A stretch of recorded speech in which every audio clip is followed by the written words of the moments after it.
Good afternoon, everyone.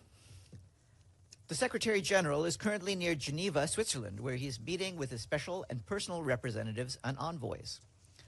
Following these meetings, he will return to New York and has canceled his planned trip to Davos due to a bad cold.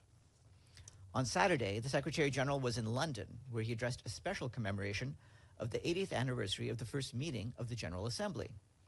The event, organized by the UN Association of the UK, took place in Methodist Central Hall, the very place where the first meeting was held. In his remarks, he said that we must ensure full respect for international law and defend multilateralism and strengthen it for our times. Mr. Guterres pushed for reform of the UN system to reflect the world of 2026 and not 1946. He said, as global centers of power shift, we have the potential to build a future that is either more fair or more unstable. He added that it is manifestly in the interests of those who hold the most power to be on the front lines of reform. He warned that those trying to cling to privileges today risk paying the price tomorrow. As we move forward in a moment when the values of multilateralism are being chipped away, he said, it is up to us in our capacity as professionals, as voters, and as members of civil society to take a stand. Later that day, the Secretary General was hosted by the UK Foreign Secretary, Yvette Cooper, for a working lunch, during which they discussed a wide range of issues, including Ukraine, Sudan, and UN reform. Turning to the Gaza Strip, the Office for the Coordination of Humanitarian Affairs says that the ceasefire agreement, which has crossed the 100-day mark, must hold so that more civilian lives can be saved. As we've been telling you, the scale-up of humanitarian work continues to be held back by restrictions and impediments, with recent harsh weather also setting back some of the progress. In a statement issued today, the World Food Programme warned of how fragile the situation remains, even as the agency reaches more than 1 million people every month through food parcels, bread bundles, hot meals, and school meals, making real progress in pushing back famine. WFP called for additional safe humanitarian corridors from Egypt and Jordan and along the Saladin Road inside Gaza to increase volumes and reduce insecurity. Yesterday, our colleagues from the World Health Organization, UNICEF, and the UN Relief and Works Agency launched the second round of a routine immunization catch-up campaign, together with our partners and in collaboration with the Ministry of Health. This round will run until next Thursday and aims to further protect children under 3 from vaccine-preventable diseases.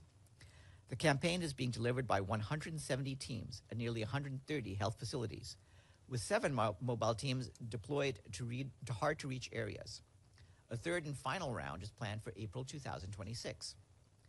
Turning to the West Bank, OCHA says Israeli forces have placed an estimated 25,000 Palestinians under curfew in parts of the Israeli-controlled H2 area of Hebron City, as they launched a large-scale operation today. Initial reports point to a heavy deployment of military vehicles and snipers on rooftops, as well as the closure of 6 internal roads. As a result, 4 bakeries have been forced to suspend their operations, and 2 shops where about 4,000 people regularly obtain essential supplies through UN's issued vouchers remain closed. Education in more than a dozen schools has also been suspended, affecting thousands of students. OCHA adds that the area has been affected by a major electricity cut since the weekend, following damage to a local power station. With a curfew now in place, efforts are underway to allow technicians into the area to restore electricity. Steps are also being taken to facilitate emergency medical evacuations and for students to attend school online where possible. Meanwhile, families are confined to their homes, making it difficult for them to obtain food, medicine, and other essential supplies. From Syria, OCHA is telling us that we and our partners continue to provide humanitarian aid following recent clashes in Aleppo, Raqqa, Deir ez-Zor, and Al-Hasakeh governorates. In Deir ez-Zor city, public services have been suspended and key transport routes temporarily closed, cutting civilians off from education and healthcare. In Raqqa, damage to critical infrastructure has curtailed access between neighborhoods and disrupted the main water supply. People continue to flee the cities of Raqqa and Tabqa, as well as Thawra, towards Al-Hasakeh and Kamishli governorates. Hundreds of families remain unable to leave Tabqa and are sheltering in public facilities. Newly displaced families are facing harsh winter conditions, as well as acute shortages of food, shelter, tents, and heating fuel. We and our partners continue to respond where we have access and are providing trauma care, water and hygiene support, as well as psychosocial support. Humanitarians are also conducting assessments and continuing to call for sustained, safe humanitarian access. From Ukraine, the Office for the Coordination of Humanitarian Affairs tells us that over the weekend, attacks on energy infrastructure continued amid freezing temperatures. Between January 16th and today, authorities reported at least 9 civilians were killed and more than 50 injured across multiple regions. Strikes further damaged energy infrastructure, leading to widespread power outages, including in Russian-occupied parts of Zaporizhia and Kherson. Nationwide scheduled power outages continue as temperatures have dropped to around negative 20 degrees Celsius. In frontline areas, attacks have also driven more people from their homes. More than 1,300 people, including 170 children, were evacuated from the Donetsk region in the past 4 days. Across Ukraine, we and our partners continue providing support, including hot meals, winter clothing, psychological help, and other assistance at warm-up tents. In South Sudan, the UN peacekeeping mission, UNMISS, is deeply concerned by reports of significant military confrontations between armed forces aligned with the main parties to the peace agreement in Jonglei and eastern Equatoria. This surge in conflict, which includes aerial bombardments of civilian areas, comes in the aftermath of efforts to diverge from the peace framework established by the revitalized peace agreement. The mission urges South Sudan's leaders to immediately cease hostilities, de-escalate tensions, and to advance reconciliation and peace through inclusive dialogue under the framework of the peace agreement. Strong leadership and decisive, consensus-based action is needed now, more than ever, to prevent the current crisis from deepening and to ensure that the peace and prosperity so deserved by the people of South Sudan is finally delivered, the mission added. And on the humanitarian side, our colleagues at the Office for the Coordination of Humanitarian Affairs warned that an already dire humanitarian crisis marked by food insecurity, disease outbreaks, and the impact of catastrophic floods is worsening following renewed fighting in Jonglei State over the past week. Since late last month, more than 180,000 people, mostly women, children, and older people, have been forced to flee their homes in Jonglei, according to the government. Many have sought refuge in remote areas, while others have fled to neighboring states. As humanitarian needs continue to rise, already overstretched operations are under increasing strain. At least 4 health facilities have been looted, leaving more than 100,000 people without access to essential services. Restrictions on movement by air, river, and road in several areas have obstructed the delivery of life-saving assistance. While several humanitarian organizations have temporarily relocated staff, around 15 non-governmental organizations continue to be present in the area. We and our partners are engaging with local authorities to ensure the protection of civilians and aid workers, as well as to secure safe, unhindered humanitarian access to people in need. From Mozambique, our OCHA colleagues tell us that more than 500,000 people have been affected by recent floods in southern and central provinces. Heavy rains since mid-December have caused widespread flooding in the provinces of Gaza, Maputo, and Sofala. Authorities report that more than 510,000 people have been affected so far, with major damage to health facilities and roads. Nearly 5,000 kilometers of roads have sustained damage across 9 provinces of Mozambique, with the main road connecting the capital, Maputo, to the rest of the country now inaccessible.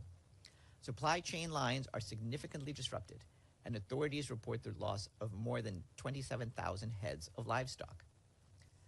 The government is leading the response. On Saturday, it formally requested UN support for search and rescue operations, preventative evacuations, damage assessment, and the provision of temporary shelters. Evacuations continue, and 50 temporary accommodation centers nationwide are hosting more than 50,000 people. We and our partners are scaling up life-saving assistance, focusing on easing overcrowding in accommodation centers, particularly in Gaza province, as assessments continue in hard-to-reach areas. Additional funding is urgently needed to sustain the humanitarian response. Meanwhile, OCHA is engaging with countries across southern Africa, including Mozambique, South Africa, Zimbabwe, Malawi, Zambia, Tanzania, Botswana, Lesotho, and Eswatini, which are also experiencing severe flooding. Our human rights colleagues say that while the overall global trend continues to move towards universal abolition of the death penalty, last year the world has witnessed a sharp increase in the number of executions. The Office for the High Commissioner for Human Rights says that the global increase is driven in particular by a growing number of executions for drug-related offenses not involving intentional killing.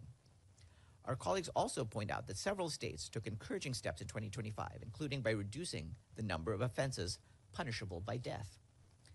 In a statement, the High Commissioner, Volker Turk, reiterated his call for all states that retain the death penalty to establish an immediate moratorium on executions, commute all existing death sentences, and move towards full abolition. I want to flag that starting today and until the 30th of January, we are hosting the Contingent-Owned Equipment Working Group here at UN headquarters. This meeting of member states reviews policies on equipment and services in support of uniformed personnel deployed to peacekeeping missions. And as you can imagine, the goal is to ensure that operations remain effective, safe, and cost-efficient. The working group is chaired by Major General Silver Moses Kayemba of Uganda, and their discussions will address innovative proposals from counter-drone systems and modular hospitals to advancing monitoring technologies. All of this with the aim of enhancing safety, transparency, and cost-effectiveness, including rates of reimbursement for equipment based on utilization indicators.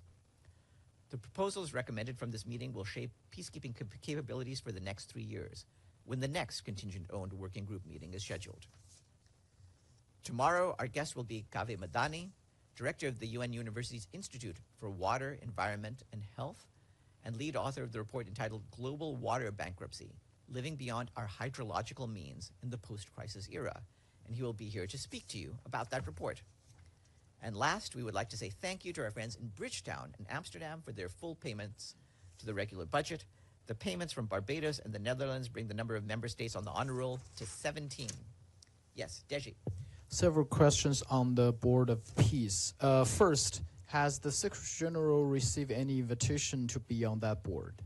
I'm not aware of any communication that we've received on any of this. Secondly, what's the reaction from the Secretary General that if you want to maintain a permanent member in that board, you have to pay up to, not up to, but actually $1 billion in the first year of the membership? We've seen these reports. We can't confirm this. No, obviously, this the United Nations charter, has no... This is the charter of the Board of Peace. Yes. Obviously, different groupings have their own rules, their own bylaws, and so forth. We don't comment on other groups and their rules. Obviously, that's something for anyone participating in those groupings to consider. Is that correct? Is that a right approach here? This is the Board of Peace has been welcomed by the Secretary General, right? If I remember correctly. The Board of Peace has been authorized by the Security Council for its work on Gaza, strictly for that.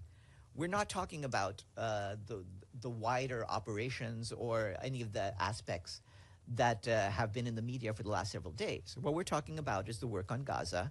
As you know, we have welcomed the ceasefire in Gaza and measures to support it, including the Board of Peace, and we'll continue to work with all parties on the ground to make sure that the ceasefire is upheld. That is about Gaza. The larger aspects are things for anyone wanting to participate in this grouping to consider.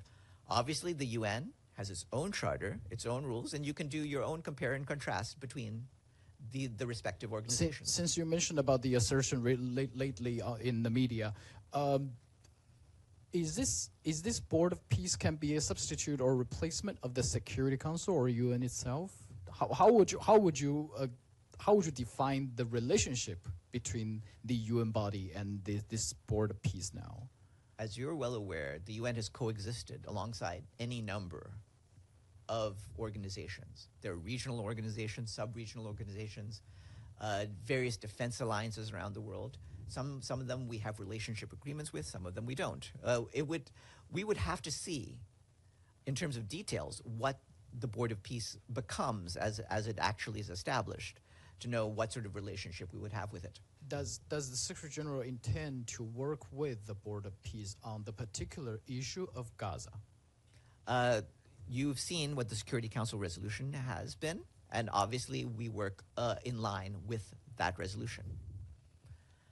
Yes, Pam and then Sinan. Thank you, Farhan. Since the Secretary General's speech in Davos, the speech on the 80th anniversary, talked about and his interview talked about and you mentioned it, the inefficiency of the Security Council.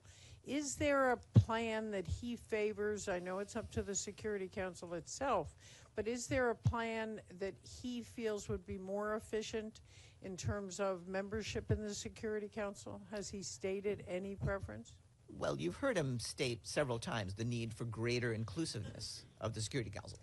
But there are a lot of plans out there, permanent members, non-voting. No, it's not the role of the Secretary General to advocate for one member state plan over another member state plan.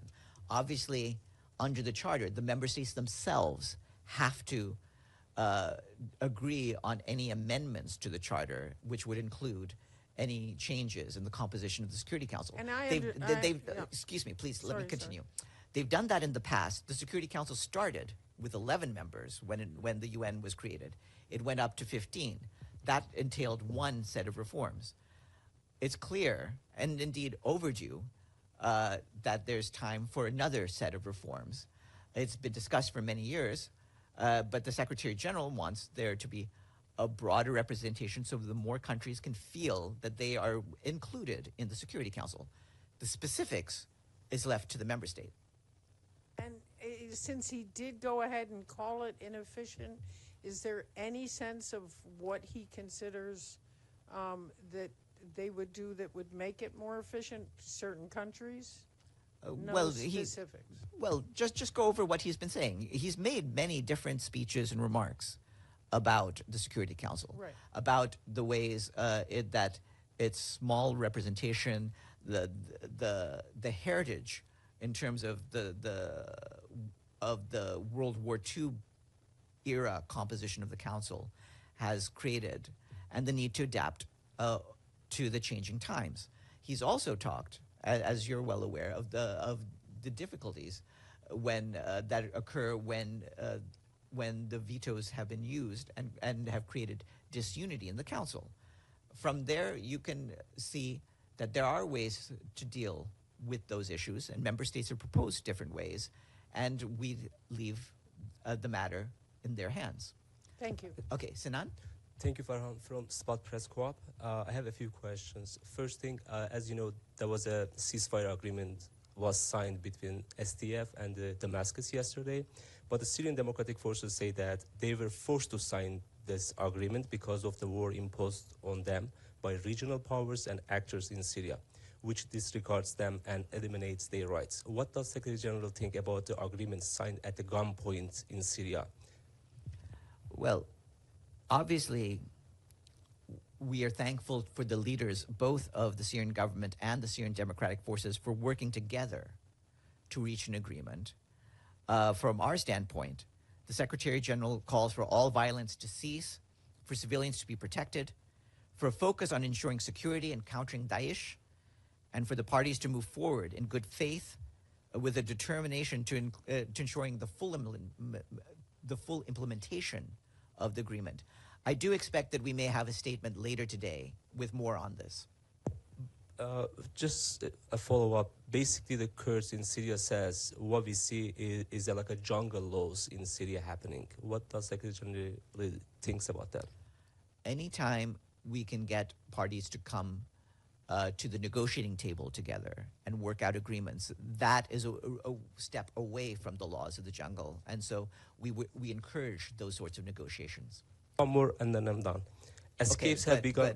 But your colleague would also like a question, I think. Let's go to him first. Namo. Thank you. Yes, some very good questions that I had as well. So I'm going to ask two questions that he didn't ask. SDF says it's lost control of a major prison in Syria, which houses thousands of ISIS prisoners or suspected ISIS members. Does the United Nations know anything about this, and how concerned is the Secretary General? Well, I mean, we want to make sure that nothing that's happened in the last weeks of fighting impedes the unified effort to deal with Daesh. And so we don't want to see any sort of outcome which would allow Daesh fighters to escape or to reorganize in different parts of Syria. we don't have any first-hand information about any escapes. Like a broader kind of question, what's the Secretary General's view of the role that Kurdish fighters played in the fight against the Islamic State, and how does he feel now seeing them, these same men and women, being attacked by forces, Islamist forces, really affiliated with the Damascus government, the interim Damascus government? We've stated again and again that we wanted the fighting to stop between the Syrian armed forces and the SDF, and obviously, if this measure holds and can be implemented fully, we hope that that would lead to an end to that sort of fighting. Yes. Thanks, Farhan. What is the Secretary General doing to mediate the growing crisis between the United States and Europe? This is not a situation in which the Secretary General has been given a role to play. Obviously, it's very clear from his standpoint what he believes needs to happen. You know that the UN Charter enshrines the sovereignty of member states and the territorial integrity of member states, and it also speaks about the right of self-determination, and those are important things to preserve and protect as we move forward. Before we go to you, we'll go to the screens. Abdelhamid? Yes, thank you, Farhan. In Lebanon, the geography book of 6th grade that run by UNRWA, they discovered that the word Palestine has been completely removed, and they replaced it with the West Bank and Gaza. There is riots in Lebanon. They started burning the book. How could that happen under the eyes of the Secretary General and let it go? And if not, why not? Why he didn't follow such a major development that attacks the Palestinian with their culture and history? These books are worked out by educators on the ground who work with the UN Relief and Works Agency. So that's really a question to ask for UNRWA on the ground, and they can provide you with some details about how they interact. But those are decisions being made by the educators and by the people who write those textbooks. Okay. My second question, Farhan, although your answer is not satisfactory because the SG has to say something about this development, I don't accept that UNRWA alone should give me the answer, but the SG himself. And the second is, every single day Israel attacks Lebanon, every single day. And it's becoming normal. Are the UN living with this development that it's okay if Israel attacks Lebanon the way they attack Gaza every single day? It's clearly not okay. We have mentioned repeatedly the violations of the Blue Line. We have urged the parties to adhere to the ceasefire agreement and respect the Blue Line, and we'll continue to monitor the situation, including through the special coordinator in Lebanon, as well as through our peacekeeping force, UNIFIL. Yes, Sinan, and then Linda. Thank you, Farhan. Some civilians since yesterday, they say they've been displaced 5th time since the war has started in Syria. What is Secretary General's message to civilians in Syria? Our message to them is we are working to alleviate the humanitarian conditions on the ground, and we are hoping that this ceasefire agreement, that this agreement will be respected, will be implemented, and that they can all return to their homes. Linda. Thank you, Farhan. Regarding the SG, I gather he's not feeling great at the moment. But are there any plans whatsoever for him to travel to Washington to perhaps try again to meet with top U.S. officials or Congress? Oh, he always visits Washington, D.C. Each year and meets with officials there, and we expect that to happen. I don't have an announcement to make at this point. Yes. Does the Secretary General have anything to say on the high-speed train crash in Spain? Our hearts go out to the families of those who have lost loved ones in this crash. And our thoughts and prayers go with to them and to the government and people of Spain. Have a good afternoon, everyone.